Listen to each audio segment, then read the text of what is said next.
I think the reason I'm so passionate about accessibility is somewhat obvious. As a person that has an element of blindness going on in his life, it's a natural shoe-in for somebody that's interested in technology to be passionate about this area.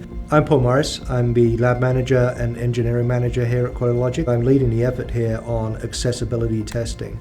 I've interacted with a lot of people, and they continually struggle to perform the basic tasks that everybody else takes for granted. So our job is to help customers find a path to making their products accessible and functional. The Web Accessibility Guidelines, or WCAG, were produced by the W3 Consortium as a general guideline for people to build accessible products that are embracive and interactive for people with disabilities. The problem with the WCAG guidelines is the word guideline. It's something that can be open to interpretation. So a lot of the standards within the WCAG guidelines, they are actually going to go ahead and give you recommendations and general principles that you should follow. But because of the nature of web development, there's a whole lot of variance within the guidelines that you can actually use, where you may end up with something that is compliant, but not necessarily fully accessible. The steps for a company to become compliant are in some ways simple.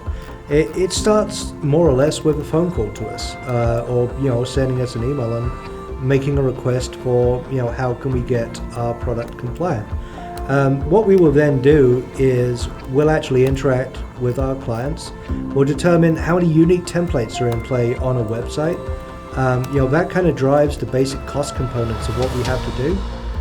We schedule it into our lab, we do an evaluation, and part of that evaluation is we're going to give you back an audit report that will contain all of the defects that we've identified, as well as the enhancement requests. We'll then work with the client to actually give them a path and insight and advice on how best to remediate the problems. We can work very closely with the customers, and up to a point we can even help them write the remediations themselves. We can actually get in there and have some of our engineers help fix the problems in situ on the websites or on the mobile applications. As we go through the process, we end up generally doing a regression run. The regression test is going to ensure that while fixing things, nothing else is broken along the way.